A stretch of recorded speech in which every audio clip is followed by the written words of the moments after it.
मौत को समझाएगा फिल इख्तितामे जिंदगी।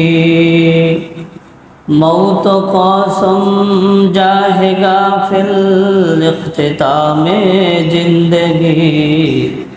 दर हकीकत मौत तेरे इब्तिदाए जिंदगी। दर हकीकत मौत तेरे इब्तिदाए जिंदगी।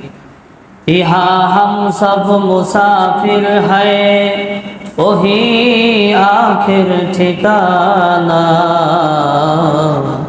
यहाँ हम सब मुसाफिर हैं, वही आखिर ठिकाना।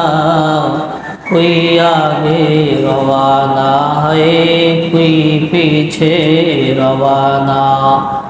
कोई आगे रवाना है, कोई पीछे रवाना। मुसाफिर हर कुजा बाशद वतन राया दमीदारन। मुसाफिर हर कुजा बाशद वतन राया दमीदारन। चुबुल बुलदर कपस बाशद वतन राया दमीदारन। चुबुल बुलदर कपस बाशद चमन राया दमीदारन। मोहतारम हाजिरिन, বরকত বলতে আমরা সম্পদের আধিক্যতা এবং প্রাচুর্যতা বুঝে থাকি। আগে ইনকাম ছিল 10,000 টাকা, এখন ইনকাম হলো 50,000 টাকা। আমি মনে মনে ভাবতেছি, মনে হয় আমার বরকত শুরু হয়ে গেছে। একটা বিষয় পরিষ্কার জেনে রাখতে হবে, সম্পদের আধিক্যতার মধ্যে কোনো বরকত নাই। বরকতের মর্মই আমরা বুঝি নাই, বরকতের সংজ্ঞাই আমরা জানতে পারি নাই। বরকতের মর্ম হলো প্রত্যেক ব্যক্তির কাছে যা কিছু আছে তাই দিয়ে সে উপকার সাধিত হওয়া। ব্যক্তির কাছে যা আছে, কম বেশি যা কিছু আছে, ওই জিনিস দ্বারা সে উপকৃত হওয়া, উপকার সাধিত হওয়া, তার হাজত পূরণ হয়ে যাওয়া। অল্প কিছু আছে, এর ধারে হাজত পূরণ হয়ে যায়, বুঝতে হবে বরকত হয়েছে। কি হয়েছে? বরকত হয়েছে। অনেক কিছু আছে কিন্তু মোটে গেলে হাজত আর পূরণ হয় না, বুঝতে হবে এর মধ্যে বরকত নাই। তাহলে বরকত বলতে কি? বরকত বলতে বোঝায় হলো প্রত্যেক ব্যক্তির কাছে যা কিছু আছে, কম বেশি যা কিছু আছে তাই দিয়ে যদি তার জরুরত পূরণ হয়ে যায়, তার জীবন চলার পথে তার প্রয়োজনগুলো, হাজতগুলো পূরণ হয়ে যায়, তাহলে বুঝতে হবে বরকত হয়েছে। একজনের আলিশান বাড়ি রয়েছে, গাড়ি রয়েছে, বিশাল বাড়ি, কিন্তু এই বিশাল বাড়ির মধ্যে তার নিরাপত্তা নাই। কি নাই? নিরাপত্তা নাই। বোঝা গেল তার বিশাল বাড়ি আছে কিন্তু বাড়ির মধ্যে বরকত নাই। কি নাই? বরকত নাই। সুন্দর স্ত্রী সন্তানাদি আছে কিন্তু শান্তি নাই। কি নাই? শান্তি নাই। বোঝা গেল বরকত নাই। কি নাই? বরকত নাই। ভালো একটা চাকরি করে, জব করে, অনেক টাকা মাসে ইনকাম, কিন্তু শান্তি প্রশান্তির মুখ সে আর দেখতে পারল না, বোঝা গেল বরকত নাই। তাহলে বরকত বলতে আমরা কি বুঝলাম? বরকত বলতে হলো যেটা বোঝায় প্রত্যেক ব্যক্তির কাছে যা আছে, কম বেশি যা আছে তাই দিয়ে তার জরুরত পূরণ হয়ে যায় এবং ওই জিনিসের উপকার সে ভোগ করতে পারে। কি করতে পারে? উপকার ভোগ করতে পারে। একজনের কাছে অনেক অঢেল সম্পদ আছে কিন্তু খাবার দাবারের কোনো অভাব নাই, কিন্তু সে ভোগ করতে পারলো না, বোঝা গেল ওইটার মধ্যে কি? বরকত নাই।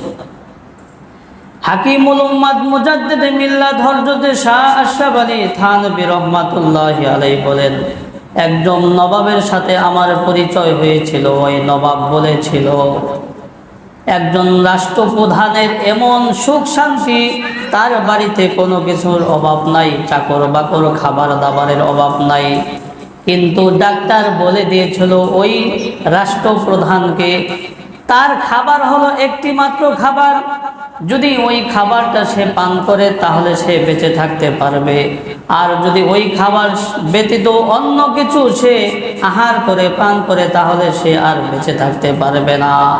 তার খাবার হইল বকরির কিমা পাতলা কাপড়ে রেখে এরপর পানি দিয়ে ভিজিয়ে যেই পানি বের হয়, নিংড়ানোর পরে যেই পানি বের হয়, শুধু এই পানিটা যদি সে পান করে তাহলে সে বেঁচে থাকতে পারবে, আর যদি অন্য কিছু পান করে সে বেঁচে থাকতে পারবে না।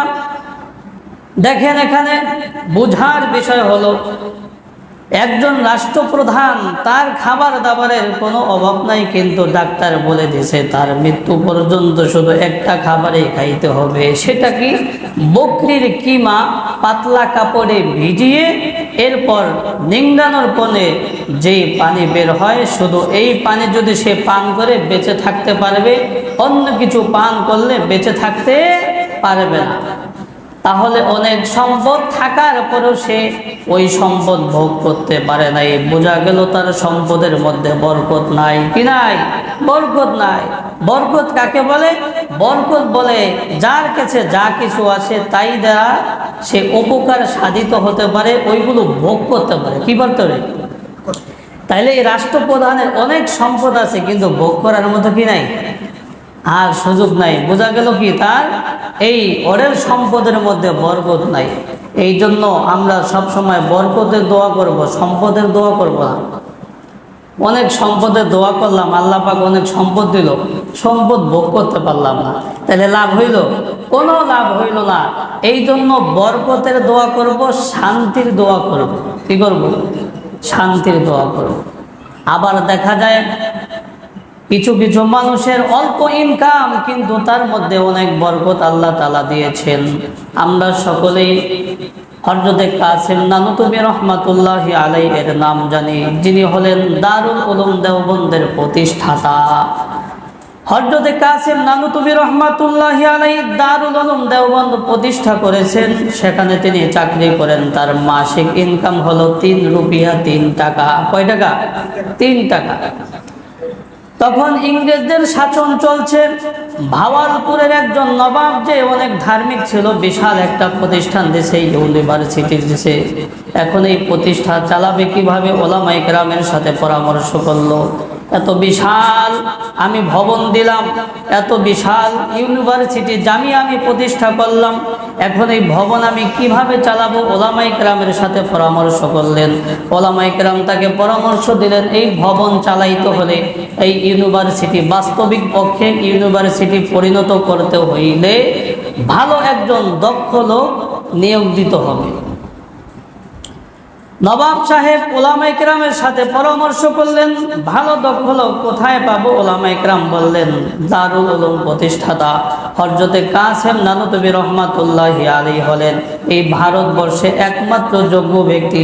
তাকে যদি এখানে নিয়োগ করা যায় তাহলে বাস্তবিক পক্ষেই এই ইউনিভার্সিটিতে বাস্তবিক পক্ষে ইউনিভার্সিটি পরিণত হবে। তো পরামর্শ দিল, কয় টাকা বেতন পায়? সেখানে 3 রুপিয়া। নবাব বলল, তাকে প্রস্তাব দাও, তাকে সব রকম সুযোগ সুবিধা দেওয়া হবে, বাসা নিয়ে থাকার ব্যবস্থা করা হবে, সাথে তার মাসিক ইনকাম, তার মাসিক টাকা দেওয়া হবে 100 রুপিয়া। কত? 100 রুপিয়া। ওলামায়ে কেরাম খুশি হয়ে তার কাছে প্রস্তাব নিয়ে গেলে হযরত কাসেম নানুতুবি রহমাতুল্লাহি আলাইহি এই প্রস্তাবকে না করে দিলেন। রাজি না, তিনি কি এই প্রস্তাবে রাজি না। ওলামায়ে কেরাম বলল, আপনি এত সুন্দর একটা প্রস্তাবে কেন রাজি হলেন না? হযরত কাসেম নানুতুবি রহমাতুল্লাহি আলাইহি বলেন, আমার মাসিক ইনকাম হইল 3 রুপিয়া, 2 রুপিয়া আমার সংসারে খরচ হয়, আর 1 রুপিয়া আমি দান সদকা করে দেই। এই 1 রুপিয়া দান সদকা করতে উপযুক্ত ব্যক্তি খুঁজতে আমার অনেক সময় নষ্ট হয়। ওখানে যদি যাই তাহলে আমার মাসিক ইনকাম হবে 100 রুপিয়া, 2 রুপিয়া আমার সংসারে খরচ হবে, আর 98 রুপিয়া দান করার জন্য আমার অনেক সময় নষ্ট হয়ে যাবে। অতএব আমি আমার সময় নষ্ট করতে রাজি না, আমি ওখানে যাব না। সে গেল না। ওলামায়ে কেরাম আর কোনো কথা বললেন না। আমি 3 রুপিয়া তার ইনকাম, 3 রুপিয়া কি ইনকাম। 2 রুপিয়া তিনি দান সংসারের জন্য খরচ করতেন, আর 1 রুপিয়া তিনি দান সৎকা করে দিতেন। তো দান সৎকা করার জন্য উপযুক্ত ব্যক্তি খুঁজতে হয় না, তো খুঁজতে তার সময় নষ্ট হইতো, তবুও সে দান সৎকা করতেন। ওখানে কেন গেলেন না? বলে এত টাকা দান সৎকা করার জন্য অনেক লোক খুঁজতে হবে, অনেক লোক কি খুঁজতে হবে, অনেক সময় ব্যয় হবে, এই জন্য তিনি গেলেন না। আল্লাহ পাক রব্বুল আলামিন তাদের সম্পদের মধ্যে কেমন বরকত দিয়েছে। বরকত শুধু সম্পদের মধ্যেই হয় না, মানুষের জীবনে, আমলে, স্মৃতি শক্তিতে সব ক্ষেত্রেই বরকত হয়ে থাকে। হিন্দুস্তানের একজন আলেম হযরত মাওলানা আব্দুল হাই লখনবী রহমাতুল্লাহি আলাইহি, যিনি 39 বছর বয়স পাইছেন। কত বছর? হিন্দুস্তানের একজন বিখ্যাত আলেম ইমাম হযরতে আব্দুল হাই লখনবী রহমাতুল্লাহি আলাইহি মাত্র 39 বছর হায়াত পেয়েছেন। এই 39 বছর হায়াতে তিনি 250 কিতাব রচনা করেছেন। কত কিতাব? 250টি কিতাব তিনি লিখেছেন, রচনা করেছেন। বয়স পেয়েছেন মাত্র 39 বছর। তাহলে আল্লাহ পাক রব্বুল আলামিন তার জীবনে কত বরকত দান করেছেন। আমাদেরকে যদি 139 বছর জীবন দেওয়া হয়, আমরা লিখতে পারবো? পারবো না। 250 কিতাব রচনা করেছেন মাত্র 39 বছর বয়সে। তাহলে আল্লাহ পাক রব্বুল আলামিন তার জীবনে বরকত দান করেছেন। যার জীবনে আল্লাহ পাক বরকত দিবেন, অল্প সময়ের মধ্যে সে অনেক কাজ করতে পারবে, অনেক কাজ করতে পারবে। অনেকে আছে সারা দিন মাত্র 12 ঘন্টা সময়, কিন্তু ওই 12 ঘন্টার মধ্যে সে অনেক বিষয়ে কাজকর্ম করে। কিভাবে করতে পারে? আল্লাহ পাক রব্বুল আলামিন তার জীবনের মধ্যে বরকত দিয়েছেন, যার কারণে অল্প সময়ে অনেক বেশি কাজ সে কি করতে পারে। এই জন্য আমাদের কি করতে হবে? সব সময় বরকতের দোয়া করতে হবে, শান্তির দোয়া করতে হবে। ধন সম্পদের দোয়া করা যাবে না। বুঝা আসছে? যদি বরকতের দোয়া করি, শান্তির দোয়া করি, তাহলে আল্লাহ পাক ধন সম্পদ দিতে পারেন না? অবশ্যই পারেন। ধন সম্পদও দিতে পারেন, আবার ওর মধ্যে বরকতও কি দিতে পারেন। এই জন্য আমরা দোয়া করব শান্তির দোয়া, বরকতের দোয়া। হাকিমুল উম্মাত মুজাদ্দিদে মিল্লাত হযরত শাহ আশরাফ আলী থানভী রহমাতুল্লাহ একটা ঘটনা লিখেছেন। একজন দরিদ্র ব্যক্তি, দরিদ্র মুরিদ, তার পেশাব ছিল মুস্তাজাবুদ দাওয়াত। মুস্তাজাবুদ দাওয়াত বলা হয় যেই ব্যক্তি দোয়া করার সাথে সাথে আল্লাহ পাক রব্বুল আলামিন তার দোয়াকে কবুল করে নেন। ওই দরিদ্র মুরিদ পেশাবের কাছে গিয়ে বলল, পেশাব হুজুর, আমার জন্য আপনি দোয়া করেন, আমি যাতে করে ধনী হয়ে যাই, আমি সবচাইতে ধনী হয়ে যাই। পেশাব অনেকভাবে বোঝাইলো, তুমি ধোকার মধ্যে পড়ে গেছো, তুমি আল্লাহ তাআলার কাছে তওবা করো, ক্ষমা চাও। সে আর বুঝতে রাজি না। তার একই কথা, আমার জন্য আপনি দোয়া করেন যাতে করে আমি ধনী হয়ে যাই, আমি ধনী হয়ে যাই। এবার ওই পেশাব হুজুর ওই ব্যক্তিকে বলল, আচ্ছা তুমি এলাকার মাঝে, শহরের মাঝে গিয়ে তুমি ঘুরে বেড়াও, কে সবচাইতে ধনী ব্যক্তি আমাকে তার কথা বলো, আমি তোমার জন্য দোয়া করব। এবার সে খুশি হয়ে গ্রামে গ্রামে, শহর শহরে ঘুরতে লাগলো। কে সবচাইতে ধনী ব্যক্তি? একজন ধনী ব্যক্তির সাক্ষাৎ পেল, যে স্বর্ণকারের দোকান, যার দোকানে স্বর্ণ ভরা, 4-5টা সুন্দর সুন্দর সন্তানাদি, একজন আরেকজনের সাথে হাসি মজাক করতেছে, খাবার দাবারের অভাব নাই। এবার সে ভাবলো, আমি আসল ব্যক্তি পেয়ে গেছি, এই ব্যক্তির মতোই আমার হতে হবে। এবার পেশাবের কাছে গিয়ে বলল, আমি কাঙ্ক্ষিত ব্যক্তি পেয়ে গেছি, অমুক স্বর্ণকারের মতো আমি হতে চাই, হুজুর আমার জন্য দোয়া করেন। এবার হুজুর বলল, তুমি তো তার বাহ্যিক দিকটা দেখেছো, তার অভ্যন্তরীণ দিকটা তুমি দেখো নাই। যাও, তুমি তার কাছে জিজ্ঞাসা করে আসো, সে শান্তিতে আছে কিনা, শান্তিতে আছে কিনা। তখন সে আবার ওই ব্যক্তির কাছে গেল, গিয়ে নির্জনে তার সাথে পরামর্শ করলো, ভাই আমি আপনার মতো হতে চাই, আপনি কি শান্তিতে আছেন কিনা আমাকে একটু বলুন। তখন ওই ব্যক্তি বলল, হ্যাঁ, ধোকার মধ্যে পড়ো না, আমার মতো অশান্তি এই পৃথিবীর বুকে আর কেউ নেই, আমার মতো হইতে চেয়েও না। কারণ কি?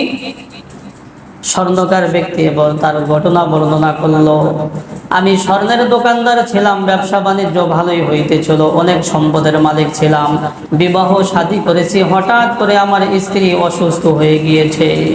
অনেক চিকিৎসা করার পরও স্ত্রী সুস্থ হচ্ছে না, অনেক চিকিৎসা করেছি, স্ত্রী সুস্থ হচ্ছে না। একদিন আমার স্ত্রী বলে ফেললো, আমি মরে গেলে হয়তো তুমি অন্য আরেকটা বিবাহ করবা। তখন আমার স্ত্রীকে আমি বললাম, আমি আমার স্ত্রীকে প্রচন্ড ভালোবাসতাম, আমি বললাম তুমি ইন্তেকাল করার পরে আমি আর বিবাহ করব না। স্ত্রী বলল, আমাকে নিশ্চয়তা দাও। সে আল্লাহর কসম খেয়ে বলল, আমি আর বিবাহ করব না। স্ত্রী বলল, কসমের কোনো নিশ্চয়তা নাই। এবার স্ত্রীকে নিশ্চয়তা দেওয়ার জন্য নিজের পুরুষাঙ্গ লিঙ্গকে সে কেটে ফেললো। কেটে ফেলার পরে সে চিকিৎসা করার পরে সুস্থ হয়ে গেল। ঘটনাক্রমে ওই স্ত্রী আবার কিছুদিন পরে সুস্থ হয়ে গেল। স্ত্রী ছিল পরিপূর্ণ যুবতী, কেবল বিবাহ করেছে, পরিপূর্ণ যুবতী। এখন স্ত্রীর চাহিদা কিভাবে মিটাবে? সে তো অক্ষম, তার লিঙ্গ কেটে ফেলেছে, এদিকে স্ত্রীও সুস্থ হয়ে গেছে, স্ত্রীর চাহিদা সে মিটাইতে পারে না। সে বলতেছে, আমার দোকানের কর্মচারীর সাথে আমার সম্মুখে আমার স্ত্রীর চাহিদা পূরণ করে, আমার বলার মতো কোনো সক্ষমতা নেই। বলতে গেলে সমাজ আমাকে খারাপ বলবে, আমাকে তুচ্ছ তাচ্ছিল্য করবে, এই জন্য আমি বলতে পারি না। আমার স্ত্রী আমার সম্মুখে আমার কর্মচারীর সাথে কুকর্ম করে। এই যে দেখতেছো 5-6টা সন্তান, এই কেউ আমার সন্তান না, সবগুলো যারোর সন্তান। সবগুলো কি যারোর সন্তান? আমার সারাটা জীবন দুঃখে দুঃখে কেটে গেল, দুঃখে দুঃখে কেটে গেল। অতএব আমার মতো হয়েও না, আমার মতো শান্তি আর কারো এই পৃথিবীর বুকে নেই। এবার সে পিসাবের কাছে গিয়ে বলল, হুজুর, আমি ওই ধনী ব্যক্তির মতো হইতে চাই না, আপনি আমার জন্য বরকতের দোয়া করেন, শান্তির দোয়া করেন, বরকতের দোয়া করেন, শান্তির দোয়া করেন। এই জন্য বাহ্যিক চাকচিক্য দেখলেই মনে করবো না সে অনেক শান্তিতে আছে। কি আছে? শান্তিতে আছে। আজকে দেখা যায় অনেক দেখা যাইতেছে অনেক শান্তিতে আছে, কিন্তু তার চিন্তার কোনো অভাব নেই। কি নাই? চিন্তার কোনো অভাব নেই। আমি অল্প কামাই করি, কিন্তু রাত্রে যখন ঘুমাই সুন্দরভাবে কি ফজর পর্যন্ত ঘুমাই যায়। ঘুমের ওষুধ খেয়েও কি করতে পারে না? ঘুমাইতে পারে না। তাহলে মূল আমাদের যেটা দরকার সেটা হলো শান্তি। সেটা কি? শান্তি এবং বরকত আমাদের দরকার। তো আমাদের জীবনে কিভাবে শান্তি এবং বরকত আসতে পারে? শান্তি এবং বরকত আসার জন্য 4টা তরিকা রয়েছে। কয়টা তরিকা? আমাদের শুধু সম্পদ দরকার না, দরকার সম্পদে বরকত, জীবনে বরকত, আমলে বরকত, এলমে বরকত, স্মৃতি শক্তিতে বরকত। সব ক্ষেত্রে আমাদের বরকত দরকার। কি দরকার? বরকত দরকার। এই বরকত আমরা কিভাবে অর্জন করব? বরকত অর্জন করার 4টা তরিকা রয়েছে। কয়টা তরিকা? 4টা তরিকা রয়েছে। 1 নম্বর তরিকা হইল তাকওয়া অবলম্বন করতে হবে। তাকওয়া কাকে বলা হয়? তাকওয়া হলো আল্লাহ তাআলার ভয়। যেই ব্যক্তির ভিতরে আল্লাহ তাআলার ভয় আছে সে কোনো গুনাহ করতে পারে না, গুনাহ করতে পারে না। বরকত হাসিলের 1 নম্বর তরিকা হইল তাকওয়া অবলম্বন করতে হবে। সব গুনাহগুলোকে ছাড়তে হবে, সব নেকিগুলো করতে হবে। যদি আমরা তাকওয়া অবলম্বন করতে পারি তাহলে আল্লাহ পাক রব্বুল আলামিন ওয়াদা করেছেন, আল্লাহ পাক রব্বুল আলামিন আসমান জমিনের বরকতের দ্বারসমূহ আমাদের জন্য খুলে দেবেন। আল্লাহ পাক রব্বুল আলামিন বলেন, ওয়ালাউ আন্না আহলাল কুরা আমানু ওয়াত্তাকাউ লাফাতাহনা আলাইহিম বারাকাতিম মিনাস সামাই ওয়াল আরদ। আল্লাহ পাক রব্বুল আলামিন বলেন, যদি কোন জনপদের অধিবাসীরা আল্লাহ পাক রব্বুল আলামিনের প্রতি ঈমান আনে এবং তাকওয়া অবলম্বন করে, তাহলে আল্লাহ পাক রব্বুল আলামিন তাদের জন্য বরকতের দ্বারসমূহ খুলে দেবেন। আসমান জমিনের বরকতের দ্বারসমূহ খুলে দেবেন।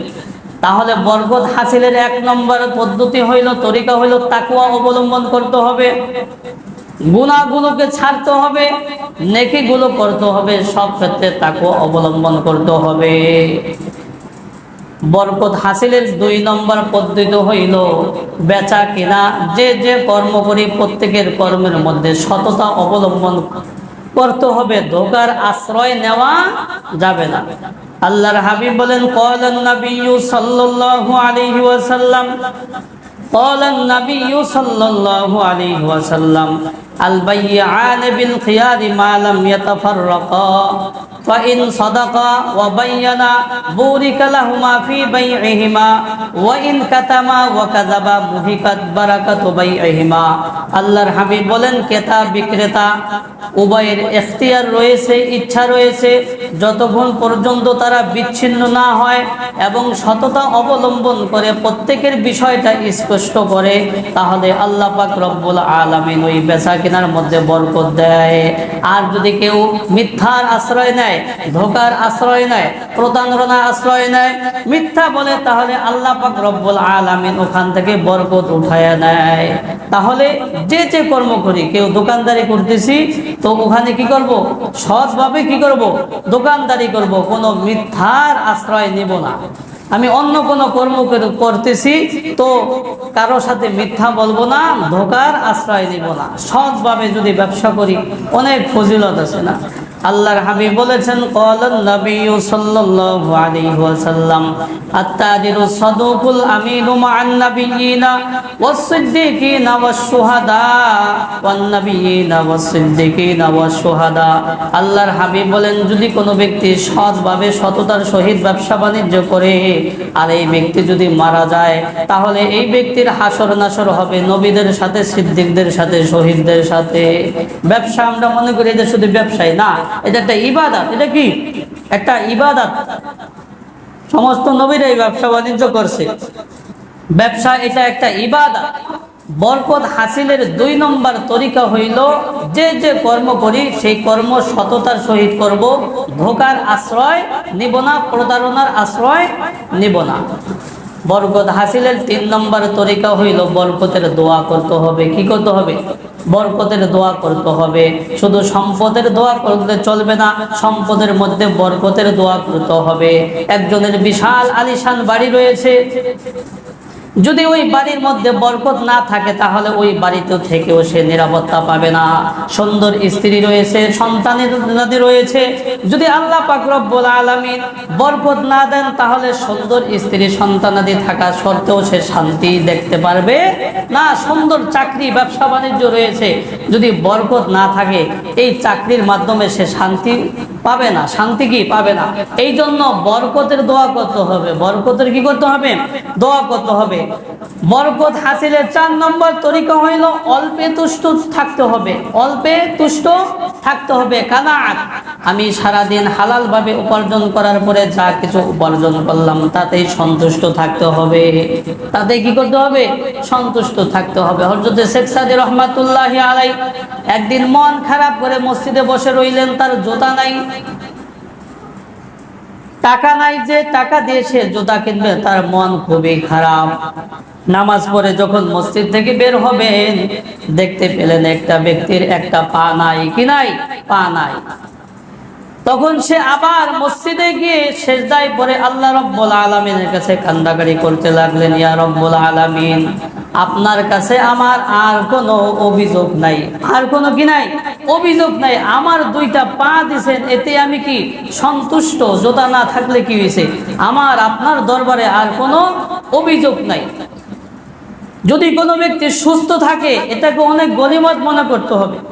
কিছুদিন আগে ফেসবুকে একটা যুবক ইন্তেকালের পূর্বে স্ট্যাটাস দিয়েছিল, ক্যান্সারে আক্রান্ত রোগী। সে দুনিয়ার মানুষদেরকে লক্ষ্য করে বলেছিল, দুনিয়ার মানুষেরা, যদি আল্লাহ পাক রব্বুল আলামিন তোমাদেরকে সুস্থতার নিয়ামত দান করে তাহলে তোমরা আল্লাহ পাকের কাছে আর কোনো অভিযোগ করিও না, অভিযোগ করিও না। তোমার যে একটা সুস্থ বডি দিছে, শুকরিয়া আদায় করলে কিয়ামত পর্যন্ত কি করতে পারবা না? শেষ করতে পারবা না। এই জন্য সুস্থতা অসুস্থতা কি সেটা ওই যুবক বুঝতে পারছে। আমি সুস্থ আছি তো আমি কি সুস্থতার গনিমত কি বুঝতে পারতেছি না, কদর বুঝতে পারতেছি না। আমরা সব সময় কি করব? সম্পদের জন্যই খালি দোয়া করব না, দোয়া করব বরকতের জন্য, শান্তির জন্য। আরে বরকত এবং শান্তি কিভাবে আসবে? বলে তাকওয়া অবলম্বন করলে। সততার সহিত চলতে হবে, ধোঁকার আশ্রয় নেওয়া যাবে না, অল্পে তুষ্ট থাকতে হবে, সাথে সাথে আল্লাহ তাআলার কাছে দোয়া করতে হবে।